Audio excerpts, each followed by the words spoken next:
I was figuring on going back to dealing blackjack. Frank Sinatra and Dean Martin were more than Rat Pack stars. They were the heart of it. Alongside Sammy Davis Jr., they helped create an entertainment era defined by charisma, talent, and effortless cool. On stage, their chemistry seemed unbreakable. They laughed together, performed together, and gave fans the impression of a friendship built to last forever. That is why what happened later stunned so many people. Dean Martin eventually cut Frank Sinatra out of his life. The phone calls stopped. The social gatherings ended. The friendship that once looked inseparable suddenly seemed over. I was more scared than he was, and nobody knew it. But I was. I didn't know what I was going to do. To those on the outside, it made no sense. How could two men who shared so much drift so far apart? According to those closest to them, the answer could be traced back to a single turning point. To understand that moment, though, you have to start with Dean himself. Before he was Dean Martin, he was Dino Paul Crocetti, born on June 7, 1917, in Steubenville, Ohio, to Italian immigrant parents Gaetano and Angela Crocetti. His upbringing was modest. His father worked as a barber, and his family knew the value of hard work and perseverance. As a teenager, Dino looked for opportunities wherever he could find them. At 15, he entered the boxing ring under the name Kid Crochet. The experience toughened him, leaving him with bruises, scars, and a broken nose that he later had repaired. While boxing helped shape his resilience, it was never where his future truly belonged.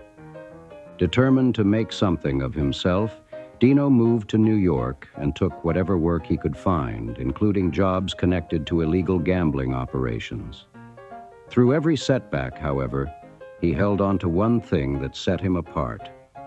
I think that comes with a normal growing up and the way of living, friends, people with whom you become acquainted.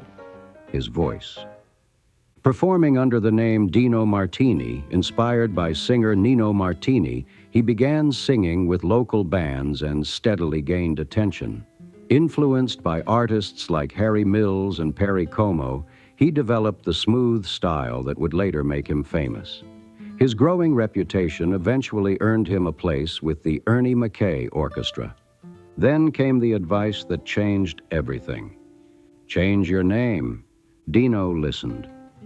Soon, Dino Crocetti became Dean Martin. The new name sounded made for show business, and by the early 1940s, Dean was building a reputation as a singer with remarkable charm and an easy stage presence. Although his career was briefly interrupted by military service during World War II, he returned to entertainment determined to succeed. The stage was where he belonged, and it would not be long before the rest of America discovered it too. And there were other moments in my life when it's a kind of an unknown thing that really keeps you awake and keeps you so keyed up and uptight. Love also became an important part of Dean Martin's life during these years. In October 1941, he married Elizabeth Betty Ann McDonald, and the couple settled in Cleveland Heights. Together, they had 4 children before their marriage eventually ended in 1949. Even as he embraced family life, Dean continued chasing a career that still felt frustratingly out of reach. By the mid-1940s, he was performing constantly in New York City. Audiences loved his smooth voice, good looks, and relaxed confidence. Night after night, he worked clubs and theaters, hoping for the breakthrough that would finally take him to the next level. Major studios noticed him, but nothing substantial came from their interest. Success always seemed close, yet never quite close enough. Then everything changed. In August 1944, while performing at the Glass Hat Club inside New York's Belmont Plaza Hotel, Dean met a young comedian named Jerry Lewis. The two could not have been more different. Dean was calm, polished, and easygoing. Jerry was energetic, unpredictable, and constantly in motion. Despite their differences, they connected almost immediately. Jerry later recalled Dean approaching him after a performance and saying, "Hey, I saw your act. You're a funny kid." I've always admired people who are gentle and who have great patience. And apparently what I've done is, without knowing it, is I've aped these people and begun to follow that kind of line. Neither man realized it at the time, but that simple conversation would alter both of their lives. For a while, they were simply friends and fellow entertainers trying to survive in a competitive business. But whenever they appeared together, audiences noticed something special. Their personalities complemented each other perfectly. Dean played it cool while Jerry brought pure chaos. The contrast was impossible to ignore. Their biggest opportunity arrived on July 24th, 1946, at Atlantic City's famous 500 Club, where they made their official debut as a comedy team. The first performance was a disaster. The audience barely reacted. The jokes landed flat. The energy in the room vanished. After the show, club owner Skinny D'Amato delivered an ultimatum: fix the act immediately or lose the job. With their future on the line, Dean and Jerry abandoned any plan they had and trusted their instincts. Dean would continue singing. Jerry would create mayhem. When the curtain rose that night, Jerry stormed onto the stage like a human tornado. He interrupted songs, stumbled through routines, and turned Dean's performance upside down. Instead of fighting the chaos, Dean calmly played along, acting as though everything happening around him was perfectly normal. The contrast was hilarious. Within minutes, the audience erupted with laughter. What had looked like a complete failure only hours earlier suddenly became comedy gold. The crowd could not get enough of them. That breakthrough performance revealed the formula that would make Dean Martin and Jerry Lewis stars. Their act was unlike anything audiences had seen before. Oh, I drink, but I'm not a boozer, not an alcoholic or anything like that. Dean played the calm, smooth entertainer while Jerry brought chaos and unpredictability. He interrupted songs, crashed routines, and turned every performance into a whirlwind. The contrast worked perfectly, and crowds loved it. Success came quickly. They began headlining major venues like the Copacabana and drawing huge audiences across the country. In 1948, they appeared on Toast of the Town, later known as The Ed Sullivan Show, introducing their act to an even larger audience. To keep the material fresh, they worked with talented young writers, including future television icon Norman Lear. He was a powerful actor. He really was. Had a great inner strength he had. The partnership continued to grow. By 1949, Martin and Lewis had their own radio show and signed with Paramount Pictures. Their first film, My Friend Irma, was a major success and helped turn them into movie stars. More importantly, they gained increasing control over their careers through York Productions, giving them influence across film, television, radio, live performances, and records. At the center of it all was a genuine friendship. Jerry Lewis served as best man when Dean remarried in 1949, a sign of how close the two men had become. To the public, they looked inseparable. On stage, they were electric, and off stage, they appeared more like brothers than business partners. But beneath the success, tensions were beginning to grow. As the years passed, Dean became increasingly frustrated with being viewed as the straight man, while Jerry received most of the attention. What started as minor creative disagreements slowly developed into deeper resentment. The crowds still laughed, the theaters still sold out, but the relationship was changing behind the scenes. Then came the moment few fans ever imagined. On July 25th, 1956, exactly 10 years after their breakthrough at the 500 Club, Dean Martin and Jerry Lewis performed together for the final time.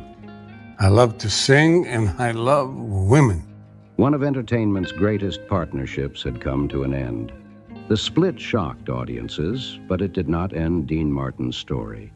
If anything, it marked the beginning of an even bigger chapter. By the late 1950s, Dean's solo career was thriving. His recordings were successful, his confidence was growing, and his smooth style had made him one of America's most recognizable entertainers. Around that same time, his friendship with Frank Sinatra began to deepen. Although they had known each other for years, Their bond truly strengthened while filming Some Came Running in 1958. The movie was a success, but the lasting result was the friendship that emerged behind the cameras. That friendship would become legendary. Before long, Dean and Frank stood at the center of a remarkable group that included Sammy Davis Jr., Peter Lawford, and Joey Bishop. Together, they became the Rat Pack, a symbol of talent, charisma, and effortless cool that defined an era. But what many people never realized was that beneath the laughter and loyalty, even this legendary friendship would eventually face a breaking point. One thing many people do not realize is that the Rat Pack never officially called themselves the Rat Pack. The nickname came from an earlier Hollywood social circle connected to Humphrey Bogart and Lauren Bacall. According to popular legend, Bacall once looked at a group of exhausted partygoers and joked that they looked like a rat pack. The name stuck, and by the time Dean Martin, Frank Sinatra, and their friends rose to fame, the public had already adopted it. Whether they liked the label or not, they became the face of an entire era. Nowhere was that more obvious than in Las Vegas. At the Sands Hotel, Rat Pack appearances became must-see events. Audiences never knew exactly what would happen once the curtain went up. Dean might begin singing a ballad only for Frank to interrupt with a joke. Women and song. Wine, I'm not too crazy about wine. Sammy Davis Jr. could break into impressions or dancing, while Joey Bishop and Peter Lawford kept the laughter flowing. The spontaneity was the magic. Nothing felt overly rehearsed. The audience felt like it was watching a group of friends having fun rather than performers following a script. Their sharp humor, effortless confidence, and undeniable chemistry helped turn them into cultural icons. But behind the jokes and late-night performances was something more significant. Dean and Frank were willing to take stands when many entertainers stayed silent. During a time when segregation remained common, they pushed back against venues that excluded black performers and other minorities. Their willingness to challenge those practices earned respect both inside and outside the entertainment industry. Years later, the Rat Pack's influence would continue to shape popular culture. Films like Ocean's 11 borrowed their style, while new generations of stars tried to capture the same effortless cool that Dean, Frank, and the others made famous. To the public, they looked untouchable. But Dean Martin's private life was far more complicated than the image audiences saw on stage. His first marriage to Elizabeth Betty Ann McDonald began in 1941. Together, they had 4 children, Craig, Claudia, Gail, and Deanna. During those years, Dean was still working his way toward stardom, trying to balance family responsibilities with an increasingly demanding career. As his fame grew, however, the pressures on the marriage grew as well. By 1949, the relationship had come to an end. In a surprising decision for that era, Dean received custody of the children, leaving him to balance fatherhood with a rapidly expanding career. Not long afterward, he married Jean Beager, a young former model and Orange Bowl princess. The marriage quickly became one of Hollywood's most talked about relationships. Together, Dean and Jean projected an image of glamour, success, and stability. They welcomed 3 children, Dean Paul, Richie, and Gina, and Jean embraced the challenge of helping raise Dean's children from his first marriage as well. From the outside, they appeared to have everything: fame, fortune, and a growing family. For more than 20 years, Dean Martin and Jean Beager appeared to have the perfect Hollywood marriage. They attended premieres, celebrity events, and high-profile gatherings, becoming one of entertainment's most recognizable couples. But appearances can be deceiving. Behind the glamorous image, problems slowly developed, and by 1969, their marriage ended in divorce. Fans were stunned. To many, the breakup felt almost as surprising as Dean's famous split from Jerry Lewis. As always, Dean tried to hide the pain behind humor. Reflecting on the divorce, he joked, "It's supposed to be the gentlemanly thing to let the woman file, but I'm no gentleman." The joke got a laugh, but the heartbreak was real. In 1973, Dean married Catherine Hahn, a former receptionist who had become part of Hollywood society. Together, they adopted a young daughter named Sasha. Yet this marriage never found the stability of his previous relationship. Within a few years, it also ended in divorce. Dean never married again. Despite his struggles in love, those closest to him often said family remained one of the most important things in his life. Beneath the relaxed public image was a man who valued loyalty, connection, and the people he loved. No relationship reflected that more clearly than the bond he shared with his son, Dean Paul Martin. Known as Dino, Dean Paul grew into a talented young man with ambitions of his own. He pursued acting, music, professional tennis, and eventually became a fighter pilot in the California Air National Guard. Rather than relying on his father's fame, he worked to build his own identity and career. Dean was incredibly proud of him. Then, everything changed. On March 21st, 1987, Dino departed on a routine military training flight over California. What should have been an ordinary mission soon turned into a nightmare when his aircraft disappeared from radar. There was no distress call, no warning, only silence. As hours passed, concern turned into fear. Search teams launched a massive effort, sending helicopters and aircraft across the mountainous terrain. Day after day, crews searched for any sign of the missing jet. Meanwhile, Dean Martin endured one of the most painful periods of his life. At home, he waited for news, hoping for a miracle while preparing himself for the worst. Friends watched as the normally easygoing entertainer struggled with uncertainty and fear. Among those standing beside him was Frank Sinatra. Sinatra understood the pain better than most. Years earlier, he had suffered his own devastating loss when his mother died in a plane crash.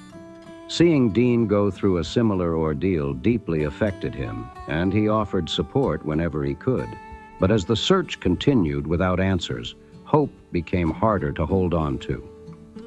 Desperate for any clue, Dean reportedly explored every possible lead. Some accounts even claimed he consulted psychics who suggested the aircraft had gone down in the San Gorgonio mountain region. Whether those predictions meant anything or not, one reality remained. Then came the news no parent ever wants to hear. 3 days after Dean Paul Martin's disappearance, search crews located the wreckage of his aircraft in the mountains. There were no survivors. Dino was only 35 years old. The loss devastated Dean Martin. Friends and family noticed the change almost immediately. The easy laughter that had defined him for decades became rare. The jokes were still there at times, but the spark behind them seemed gone. Something had shifted. Frank Sinatra desperately wanted to help his longtime friend. Believing that performing might restore some sense of purpose, he organized a reunion-style concert tour featuring many familiar faces. His hope was simple: get Dean back in front of audiences and surround him with old friends. It did not work. Frank still loved the excitement of sold-out arenas and late-night celebrations. Dean no longer did. The spotlight that once felt natural now seemed like a burden. During performances, he appeared distracted and uncomfortable. He occasionally forgot lyrics, struggled through routines, and looked like a man carrying a weight he could not set down. After one difficult show in New York, Sinatra and Sammy Davis Jr. prepared for another evening out. Dean quietly chose a different path. He returned to his room, avoided the festivities, and later flew back to Los Angeles alone. The tour moved forward, but Dean's heart was no longer in it. In the years that followed, he focused increasingly on family. Although Dino's death remained a wound that never fully healed, Dean still found comfort in his children, grandchildren, and those closest to him. Public appearances became rare as he embraced a quieter life away from the cameras. Then another challenge arrived. In 1993, doctors diagnosed Dean with lung cancer. Surgery offered a chance to extend his life, but he declined treatment. Those close to him felt the tragedy of losing Dino had changed him profoundly. The determination that once fueled his career seemed diminished. By 1995, Dean had largely withdrawn from public life. The man who once dominated Las Vegas stages and television screens now spent most of his time at home with family and trusted friends. Then, on Christmas Day, 1995, Dean Martin passed away at his Beverly Hills home from acute respiratory failure. He was 78 years old. The world mourned the loss of one of entertainment's most beloved figures. His voice, charm, and effortless cool had defined an era that would never be repeated. Yet even before his death, another story had quietly been unfolding behind the scenes. For decades, Dean Martin and Frank Sinatra had seemed inseparable. They were the faces of the Rat Pack, symbols of friendship, loyalty, and Hollywood glamour. Together, they had conquered Las Vegas, dominated entertainment, and built a bond that appeared unbreakable. To the public, they looked like brothers. But beneath the legendary image, tensions had begun to grow. What most fans never realized was that one of Hollywood's greatest friendships was slowly heading toward a painful and unexpected ending. At least, that was the image the public saw. Behind the glamour and laughter, Dean Martin and Frank Sinatra's friendship was more complicated than most people realized. According to those who knew Dean well, he eventually grew tired of the drama, attention, and constant chaos that seemed to follow Sinatra everywhere. One particular night in Beverly Hills may have highlighted those differences more than any other. It was June 7th, 1966, Dean Martin's 49th birthday. To celebrate, Dean, Sinatra, and several friends gathered at the famous Polo Lounge inside the Beverly Hills Hotel. It was exactly the kind of place Hollywood royalty frequented, elegant, exclusive, and filled with powerful people. Dean had every reason to celebrate.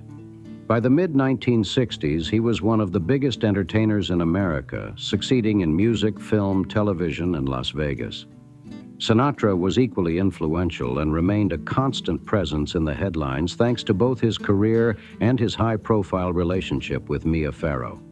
The group that evening included actor Richard Conte, Sinatra's longtime friend Jilly Rizzo, and several companions.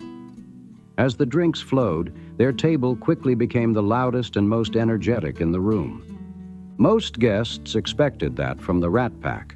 Not everyone appreciated it. Nearby sat businessman Frederick R. Wiseman and his friend Franklin H. Fox. The two men had hoped to enjoy a quiet evening, but as the celebration grew louder, their patience began wearing thin. Eventually, Wiseman approached the group and reportedly asked them to lower their voices, pointing out that the noise was becoming disruptive. The request immediately created tension. At first, Sinatra seemed to think the comment was a joke. When he realized it was serious, he responded sharply. What had started as a simple complaint suddenly became an uncomfortable confrontation. As the evening continued, tempers rose. What happened next remains heavily disputed. Different witnesses offered different stories, and over time, the incident became one of those classic Hollywood tales where the truth depends on who is telling it. Sinatra later claimed that Wiseman unexpectedly punched him, leaving him with a black eye. According to his version, there was no retaliation, and the situation spiraled into confusion. Others described a very different scene. Franklin Fox alleged that Sinatra became furious after being challenged. Some accounts claim Sinatra stormed away before returning moments later, still angry. Several people reportedly tried to calm him down, including Dean Martin, who wanted the confrontation to end before it became something bigger. But emotions were already running high. One version of the story alleges that Sinatra grabbed one of the Polo Lounge's famous pink telephones and threw it during the altercation. Another describes a chaotic struggle involving shouting, pushing, and confusion as people attempted to separate those involved. What everyone agreed on was simple. The birthday celebration had turned into a disaster, And for Dean Martin, who increasingly preferred a quieter life away from controversy, incidents like this may have reinforced feelings that his longtime friend Frank Sinatra was becoming more trouble than he was worth. The full truth of that night may never be known. What is certain is that Frederick Wiseman collapsed during the confrontation and was rushed to the hospital. Initially treated and released, his condition soon worsened. Doctors discovered a fractured skull, performed emergency surgery, and for a time his survival remained uncertain. Police launched an investigation, but witness accounts conflicted at nearly every turn. Some claimed Wiseman had been struck. Others insisted he simply fell during the chaos. With no clear version of events, the case became a media sensation. For Dean Martin, however, the incident meant more than headlines. He had spent years alongside Frank Sinatra and understood both sides of his friend's personality. Frank could be loyal, generous, and charismatic, but he could also be unpredictable, and Dean increasingly seemed weary of the drama that followed him. The two men were very different off stage. Dean preferred family, quiet evenings, and a smaller circle of friends. Frank thrived on excitement, attention, and confrontation. Over time, those differences may have created distance between them. Many who knew Dean believed he gradually pulled away from Sinatra after incidents like the one at the Polo Lounge. Whether the friendship ended suddenly or faded over the years, it was never quite the same again. Eventually, Wiseman recovered, no charges were filed, and the scandal faded into Hollywood history. But Dean Martin never forgot that birthday night. What began as a celebration ended as a reminder that even the strongest friendships can reach a breaking point. And perhaps that is the real story. Not fame, not the Rat Pack, not the headlines. Just two legendary men whose friendship could not escape the pressures of success, personality, and time. What do you think? Did Dean Martin have good reason to distance himself from Frank Sinatra? Or was their friendship simply another casualty of fame? Let us know in the comments below. If you enjoyed this video, be sure to like, subscribe, and turn on notifications so you never miss another classic Hollywood story. Thanks for watching, and we'll see you in the next video.